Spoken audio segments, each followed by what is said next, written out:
Hello guys, so now I'm going to do a very powerful video for you.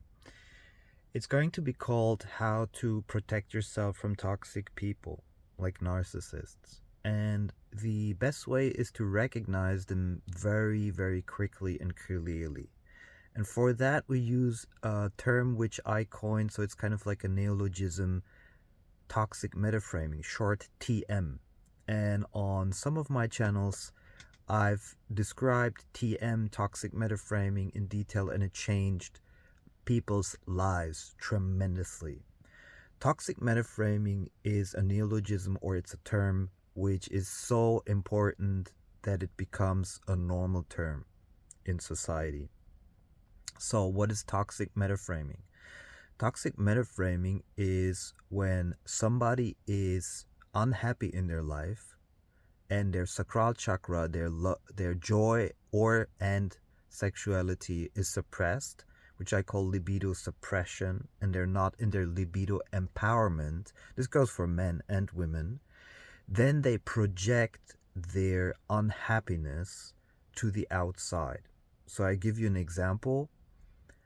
A man or woman is inside of a relationship and they are unhappy for whatever reason, their joy and sexuality is suppressed, they'll start to blame their partner. If they're unconscious, they start to blame their partner on their unhappiness, but they'll do it in a kind of like a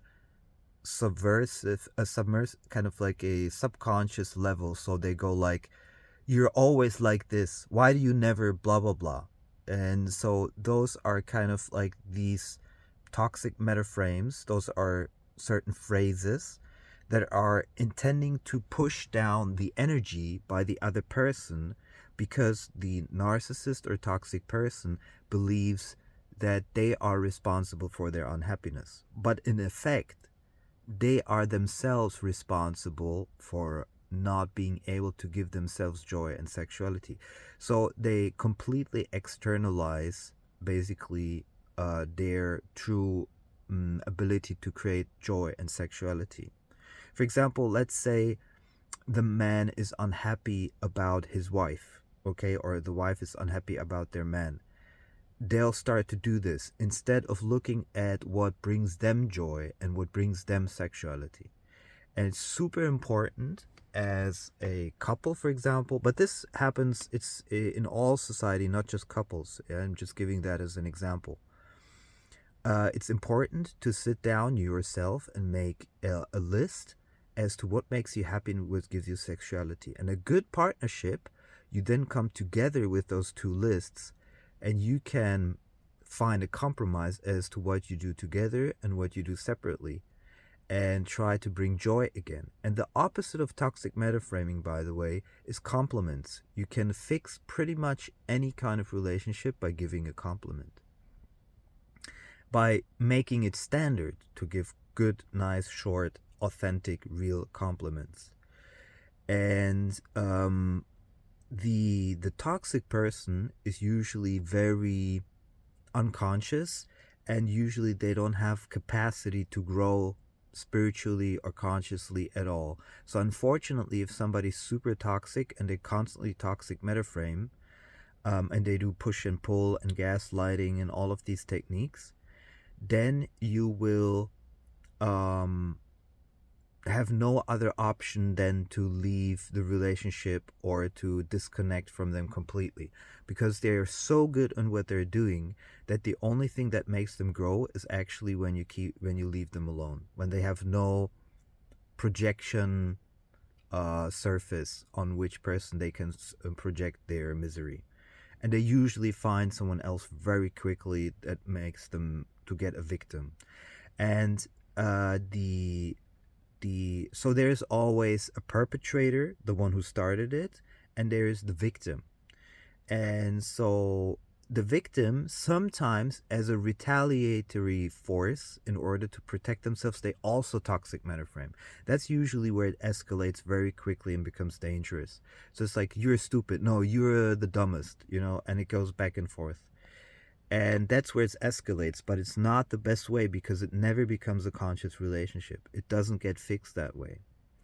And so it's actually codependency often because one person is in love, one person has an open heart chakra, but the other person is just using them for their narcissistic means. And this is a huge problem because it becomes very hard to leave the relationship. Because you always feel like, why doesn't this person love me? Aren't they loving me? So you think like they love you, but they don't. So, and the trick here is to recognize them right from the start, so you never come into the situation that you start a codependency relationship. And it all starts with first recognizing the pattern, the direct, non-direct, verbal or non-verbal toxic metaframes, and second, have enough self-love in order to not allow toxic behavior in your energy field, which I then call another neologism, LIBOPRO, which is lifestyle boundary protection. You don't allow someone else into your energy field to destroy your healthy, in a lot of ways, healthy, so psychologically, physically, lifestyle. Okay? And so the most important thing here is to recognize toxic metaframing right from the start. How do you do this? Recognize what a toxic metaframe is. So it's a phrase or nonverbal, verbal, direct or indirect towards you to put you down in whatever shape or form. After a while, you become so good at recognizing it that you already feel it by the energy field that you're being hit with. So you're like, this feels so and so, and then you're like, this could be a toxic metaframe. Now, if it's a fact, it's never a toxic metaframe unless it's intended to hurt you from the area of their own mishap and unhappiness.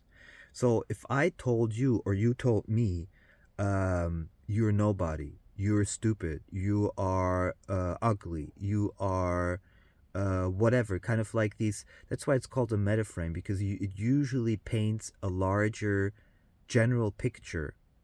You are always like XYZ person. It paints a larger picture and is intending to suppress you in your joy, in your sacral chakra. And because there's always the fear of the narcissist that if you recognize your true joy, your true happiness, you might also leave. So there's also fear of abandonment behind it. And because they cannot be alone. Narcissists cannot be alone. They will always find someone. They might say, like, I like to be alone, but they won't be alone for a long time. They will immediately find someone. And so if you spot that, by the way, for example, a non-verbal way would be to look at you and be like, that's one of the non-verbal ways. An indirect one would be if you say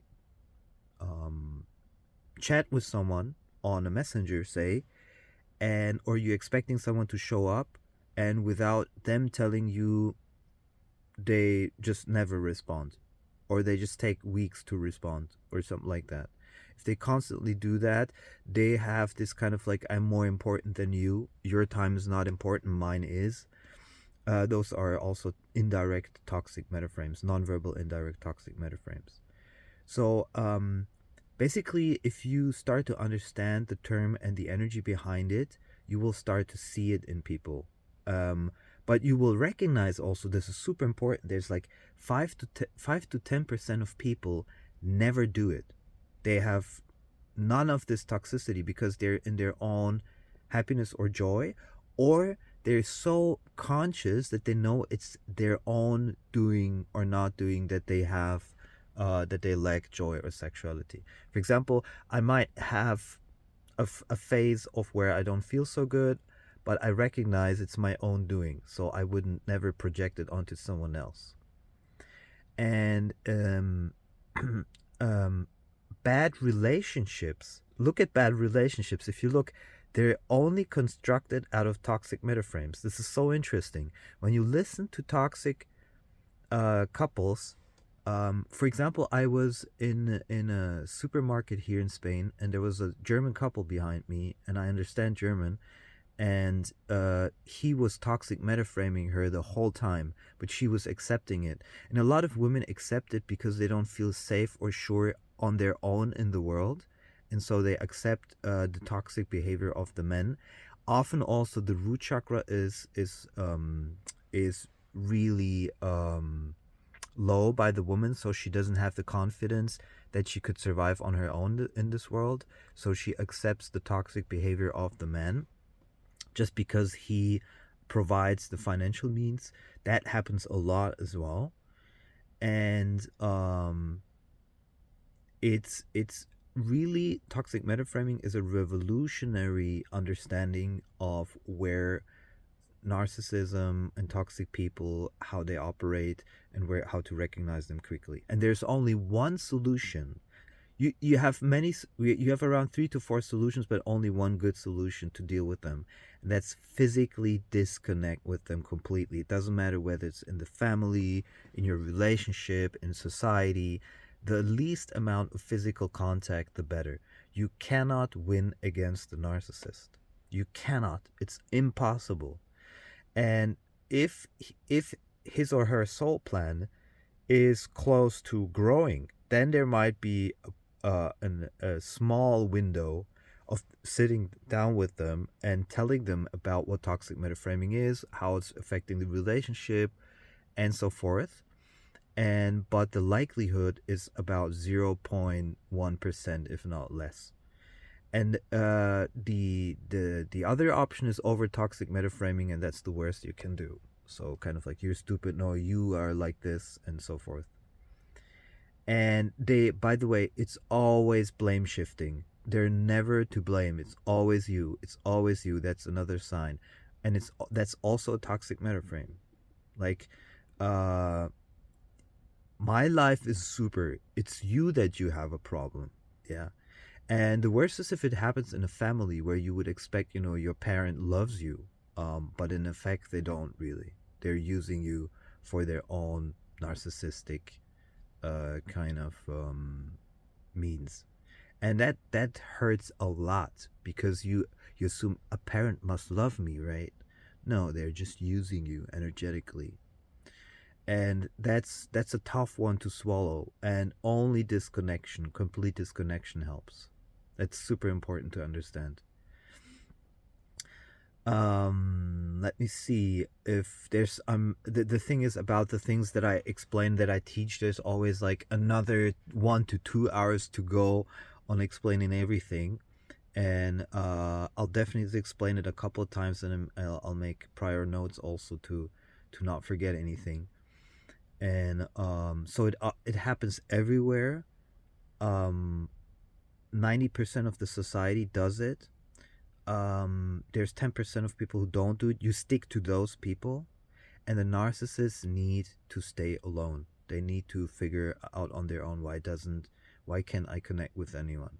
They need to go to like very, very harsh spiritual therapy. And even then, it's there's some souls who are not meant to grow, and they don't have the capacity.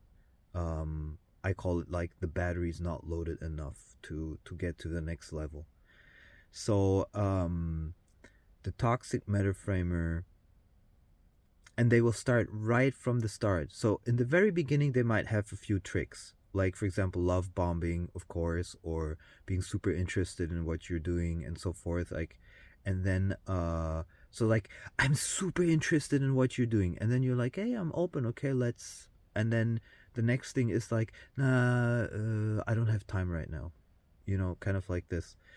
So they reel you in, and then you're just like, okay, let's wait, you know and it's super, super, super interesting. And they will never see themselves as narcissists.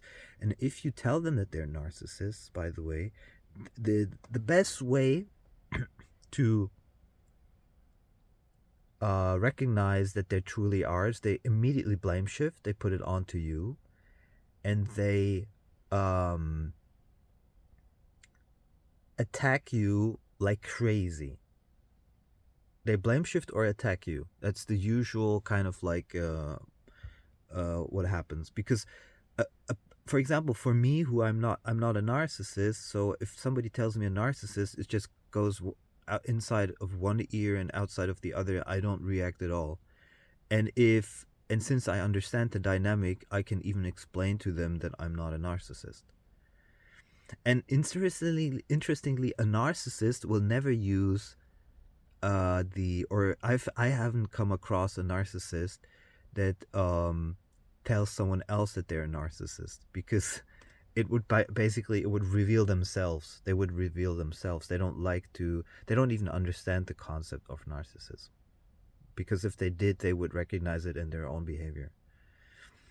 So yeah, it's really interesting because it's a very, very unconscious behavior. It's tremendously unconscious, and you're slowly becoming conscious to what narcissism is and how toxic metaframing works.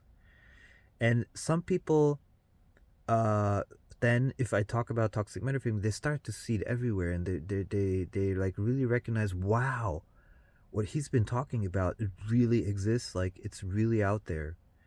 And I remember, I give you a couple of examples so you understand, like real life examples. For example, my father is a narcissist, so it makes it very simple to have it recognized in through many years. For example, I call my mother, and we were talking about some girl that I met, and I told her I think she's crazy. I think I'm not gonna see her or deal with her anymore, because I think that girl is actually a narcissist. And my father in the back heard it, and he said, "Can I say something to it?" And I say, "Sure." And he said, and he started blame shifting it on me, that I was the one. Well, you did it wrong. You made those mistakes, and that I instantly feel that in my kind of like in my heart energy, where I instantly feel like this is what he's been doing all those years. And it's kind of like when a dad says to a son in an indirect way, "You will never amount to anything." But he might, if it's a super intelligent narcissist, he might package it a little bit so it doesn't, For example, one thing that my father does very well is he will say, "You are shit, blah blah blah," but not in a direct way, but like packaging it like you're always doing it wrong, blah blah blah. And then you'll start to be like, "I don't want to have to do anything with my dad. He sucks." Kind of just naturally, instinctively. And then he'll be like super funny. Then he'll do like this push and pull. So he'll be then like saying a joke, and then he reels you back in. It's a horrible thing. People, it's so fucking horrible. Like, if you have that for many years, it's so manipulative. It's so disgusting.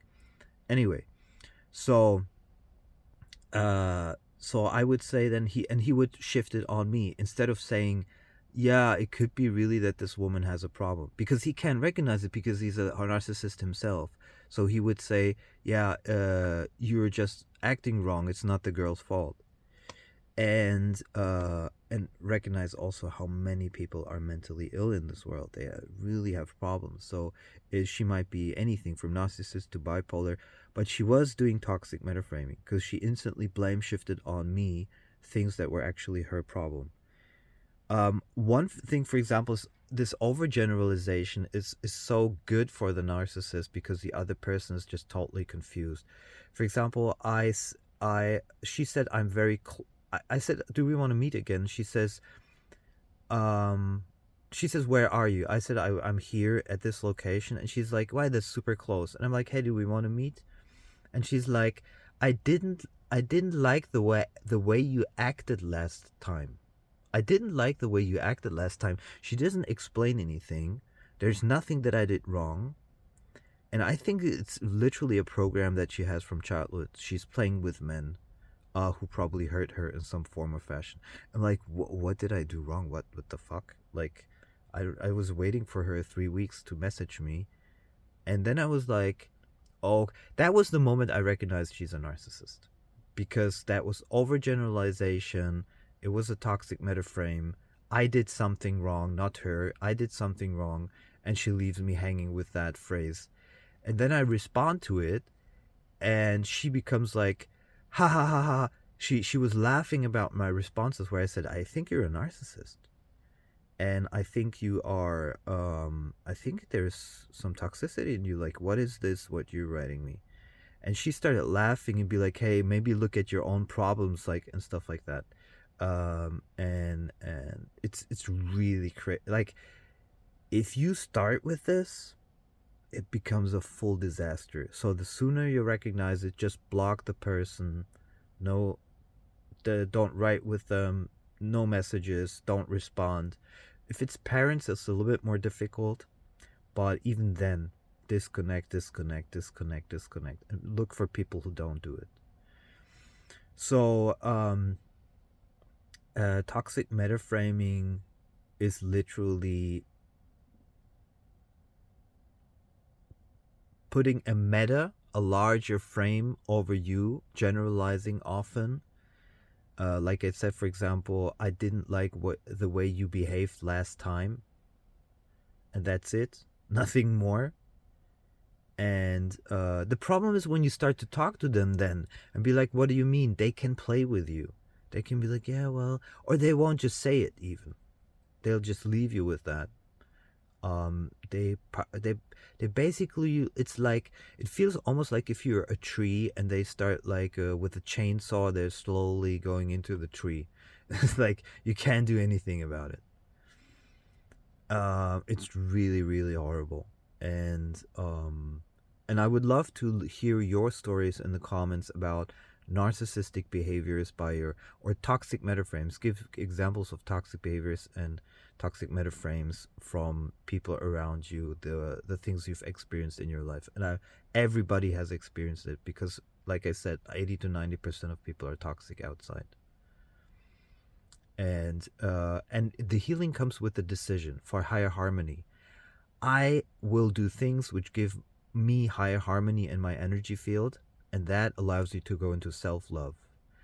And self-love will protect you, and understanding things like toxic metaframing will protect you from these people, because you will not accept these behaviors anymore.